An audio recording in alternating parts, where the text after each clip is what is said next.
Welcome to the YoshiCast, everybody. I'm Yoshi, and today is Tuesday, June 26th, 2018, and this is episode 6 of Bag and Board. Yoshi! So welcome back, everyone. I've got a stack of books to go through this week, and I'm going to also have to crack open a new pack of My Light's bags and boards and start bagging these guys up. But first up, I went to my local comic book store, and as soon as I saw this in one of their old boxes, I had to pick it up. The Punisher meets Archie. This is as awesome as it looks. I have read it. I've gone ahead and read it. And the beginning of the book starts off with the writers discussing how the idea came about and why they thought it would be so cool, which just kind of invested me more into the story. And for somebody, you can go into this book not knowing who the Punisher is or Archie, and you come out feeling like you get it. You're very much welcomed into these two worlds. Obviously, the people who wrote this story really love these characters, and it shows. They just poured their hearts into this issue, and it was good. And it's just a one-off with a tease at the back of, if you want more, send letters, let us know. We'll see what we can do. As far as I know, this is the only Punisher meets Archie book. And it's good. It's definitely a good read. So let's go ahead and bag and board this guy up. And you can see here that this is a laser cutout cover. Got a little combination of the Archie and Punisher logo there.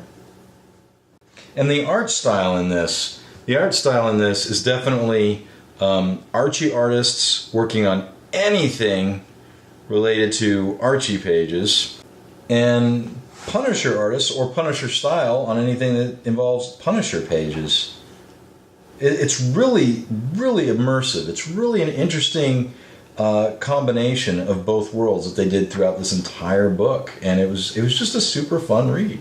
So the $64 million question here is, do I put the microchamber paper here and obstruct the art on the cover, or do I place it here? Another interesting thing about this book, I don't know if you can tell, but this is like newsprint. This is like vintage 80s. This was not made in the 80s. This came out very recently. Well, maybe I'm wrong. Copyright 1984. I thought this was a much newer book. Thought it was a much newer book. All right.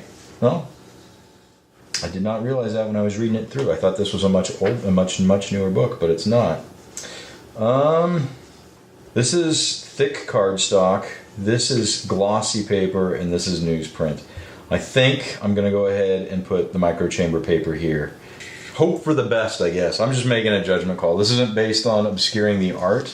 This is just, I think it's better to put this in between a news page and the glossy page rather than the glossy and the cardstock page. So yeah, I'm making that call. If you disagree with me, leave a message in the comments. Let's discuss this. And it appears to be the exact same issue on the back. You got a glossy page next to the cardstock. So I'm gonna put the microchamber paper on the first page of the newsprint, or the newspaper, grade paper here. And there we have it. And this one does seem, just judging by how much I've got of the microchamber paper sticking out here, is cut smaller than almost every other book I own. There we have it. The Punisher meets Archie. So next up is a mail call book. I commissioned a sketch cover to be done, and got it in the mail a few days ago. It came in such poor packaging, I couldn't wait for the day I record this show to take it out of there and rebag and board this sucker. So what you're seeing is a finished product. This is a blank of Transformers Regeneration 1/100. This is a very, very limited blank cover. Should you ever get your hands on it, it's super, super limited. And what this is Starscream with a whole bunch of Green Lantern rings on his fingers. This is an homage to a Green Lantern 49, I believe. I'll put the image on the screen. I had this done by Geoff Senior, so I had to mail this book across the pond to get the work done on it. I did this months ago. Geoff was a very busy man and only recently got to it and sent it back to me. I also had Geoff put Optimus Prime here in the character box. This is one of the things I love about this particular blank cover, is that it is minimalist, but you've got a lot of option here to make it look like an old school cover with the empty character box. I really love this blank cover. This is definitely one of the more minimalist covers. Geoff Senior is one of the original Transformers artists on the Transformers comic book back in the 80s from Marvel Comics, and this is my first Geoff Senior piece. I'm really stoked to have it. This is where the core of my collecting is right now. I love collecting sketch covers and picking out artists and working on it and finding pieces for them to homage or come up with, and just finding that piece that highlights their strong suit, what they're really good at. And I feel like I nailed it on this one. I'm super happy with it, and I just love being able to share it with you guys. Thank you. Thanks a lot. Let's move on to the next book. Next up is another mail call. This is for the Amazing Spider-Man 800, the sketch cover variant, the blank cover variant. If you guys remember watching, I think it was episode 4 or 5, I purchased an issue of 800 from my local comic book store, but my local comic book store rarely carries blank covers, so I have to use an online resource to get those, and that's what I did with this one. And this particular resource limited me to one, which is probably good in the long run because this is a $10 book. Marvel, you're kind of crazy. This is your idea of a $10 book. Anyway, so that's for another rant another day. I got this the same week that I showed off my original 800 from my local comic book store, but it was damaged. It was severely damaged. And I contacted the online company I used to get my blanks, and I'm like, hey, if this were a normal comic book and a normal comic book cover, I'd be all over it. I'd be happy with it. But this is a blank cover. This is supposed to be given to an artist to be drawn on, and it needs to be, I think, immaculate, and you're not sending out things that are immaculate. It's not your fault that the book was dinged. The packaging was fine. I said that. They took good care of how they shipped it. The problem was when they got it from Diamond, from the comic book distributor, it just came that way. It's obvious from the damage that was on it and the ink that was on it that came off the printer that way. They had arrived at the online place that way, and then they sent it on to me. I gave them the suggestion of, you need to scrutinize the blanks just a little bit more than your other covers. And I don't know if that just went off into the ether. I haven't heard anything back. It was my suggestion. Hopefully they follow it. But they replaced my book free of charge. They shipped it out as soon as they could. So I got another one, and it is far better. It is as near mint as you can get to mint. And I'm very happy with it. So let's go ahead and bag and board this guy. So we've talked about this in the past about the major comic book labels, the Marvels, the DCs, that this blank cover is an additional step that they take when putting out these books, where they staple it onto the book. It's front and back blank. It's very minimalist. We discussed before how I don't care for the issue number above the logo because it scooches the logo down just slightly. I prefer it to be on the side so the logo can be up a little higher and the artist has that much more room to work with. But the major ones, they staple this cover on top of the main cover for that issue. So this is the main cover you would find in your comic book store, and the blank is stapled right on top of it. And the cover, along with the pages, I'm bringing this up because we talked about the Punisher meets Archie book. The cover, along with the pages of the book, are the same page or the same paper quality. This is the difference. So I feel good about putting my microchamber paper after the blank cover, because the blank cover is the thicker cardstock. It's different between this and every other page in the book. So this is a thick book, and as we learned from the previous Amazing Spider-Man 800 I bagged and boarded, that these MyLights bags and boards still provide enough room for this thicker book. Now this one is dealing with an extra cover on it compared to the last one, but I'm not anticipating any issues with this issue. Alright, so that was it for my mail call. That was it for my local comic book store. But that's not all I've got to bag and board this week. This last weekend, my wife and I went to Seattle to go see a concert. Local H, as a matter of fact.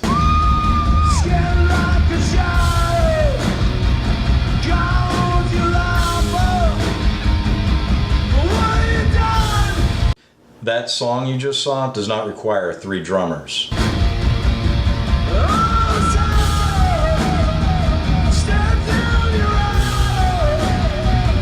But they used 3 drummers because they're just that awesome.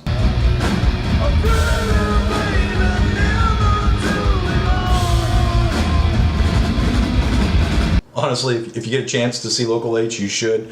I'll include a link to either their YouTube channel or a video or 2 down below, just so if you're as enthralled with them as I am, you can enjoy it. Anyways, we went to that concert. We crashed in Seattle that night.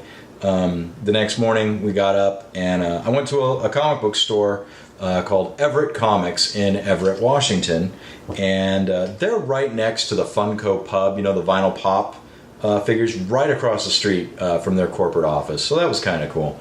But I went in there and dug through their back issues, and it was nice because you don't know what you're going to find in a new comic book store. You're not looking through the same back issues, hoping that they added something. Just about everything there I hadn't seen before.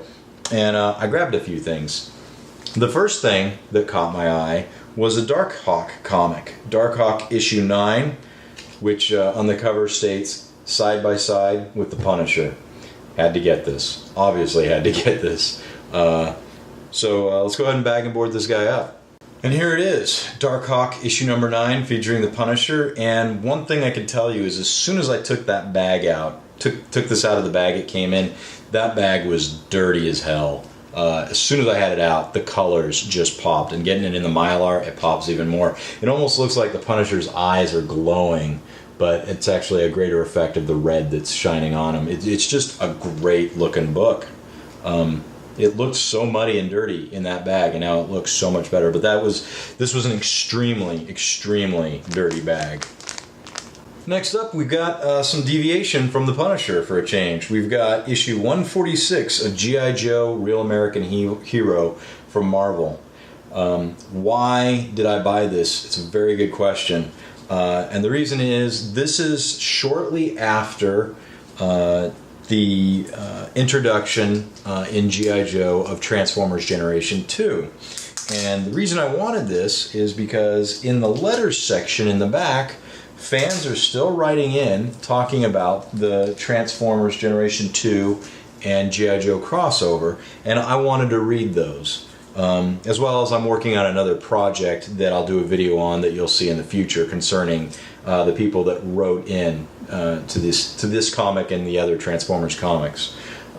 So I went through a bunch of books. I didn't find all the ones I was looking for, but these are the books that mention Transformers in the letters section. So starting with issue 146, not the greatest quality or the greatest grade, but that's not why I was into it. I wanted to be able to read the letters section. Now, I don't know if you can tell, I'm expecting some good things from this after I rebag it, like I did from Darkhawk. But that is a dirty bag. That is a super old and dirty bag. I don't know how well that's showing up on the camera, but I'm expecting this to just shine here in a minute. You guys remember NBA Jam? That was a great game. I loved that game. Monster Jam! He's on fire! Used to play the hell out of that on the Super Nintendo. It was such a good game. Look at that cover. That cover looks like $1 million compared to how it looked before. The colors, this cover just looks like an awesome cover. Like, if I had seen this as a kid, like, I'd buy that off the shelf. That's just an awesome looking cover. I gotta quit saying stuff like that. I don't need another run of comics to collect, but man, G.I. Joe's one of those ones I wouldn't mind reading. And look at the interesting way they adjusted or changed the character box. I wonder if that's a permanent change they made, where the character overlaps the Marvel logo. I can't imagine that stayed like that very long. Next up, we have G.I. Joe issue 144. Be interesting to flip through these books and find out if Transformers is mentioned anymore after they departed the book and started their own run. So here we have G.I. Joe 144 starring Snake Eyes, The Untold Origin. I don't know if that's Snake Eyes' origin or a different origin, but there you go. Pretty awesome looking book. So next up, the last G.I. Joe book, issue 143, also starring Snake Eyes, Trapped on Cobra's Dark Island. This is probably Scarlet, really milking the whole damsel in distress scenario. Yeah, this is a comic book for teenage boys. That was another dirty bag. Here it is before you get into Mylar. It already looks brighter and crisper. And this is issue 143 of G.I. Joe starring Snake Eyes. Just glowing in the Mylar. Next up, a couple of What If books. We've got What If issue 26. What if the Punisher had killed Daredevil? I'm fairly certain I won't read these until I read the original Punisher run and figure out what this is referring to. But I saw it, I had to get it. I couldn't find any actual Punisher books in the store that I didn't already have, except for the ones I'm showing you here. So it's a fun part of going to a comic book store you haven't been to before. You get to find stuff, and I certainly did. So there it is. What if the Punisher had killed the Daredevil? What if issue 26? This book was folded in half. There is a very noticeable crease throughout all of it. I realized it when I was holding the book. It was just somebody folded it in half. It's a reader copy, which, you know, I'm not looking for mint on these. I'm looking for the run. I want to read them. I want to enjoy them that way. And yeah, so that's this. And now my last book, another What If. What if issue 10? What if the Punisher's family hadn't been killed? That's interesting. They can go a million directions with this, but one of the things that intrigues me about the Punisher is, to me, it's a huge love story. The guy's family gets murdered, and he is on a never-ending quest to a vengeance. That aspect of it, to me, Punisher's always been a love story, and that's one of the core things that's intrigued me to the character so much. So yeah. Let's bag and board this guy. There we have it. What if issue 10? What if the Punisher's family hadn't been killed? Now, one thing I noticed when I was rebagging this guy is the way the book was cut. As you can see here, it's cut a little close to the top. The art was it's shifted up. There's a little bit more art at the bottom. You lose a little at the top. I kind of wish that was there. It wasn't missing. As far as a grading standpoint goes, that doesn't count against the book at all. CGC doesn't count that as a negative. If you use, Overstreet's Comic Guide, they don't count that as a negative. That's just personal preference. Like, maybe if I remember and I see this book down the road, and I won't remember, but if I saw it and it would look cleaner, I definitely would swap it out with this one. So, yeah. Those are my books for this week, guys. I really appreciate you all joining me. If you have any questions or comments, please leave them down below, and I'll catch you in the next one. Later.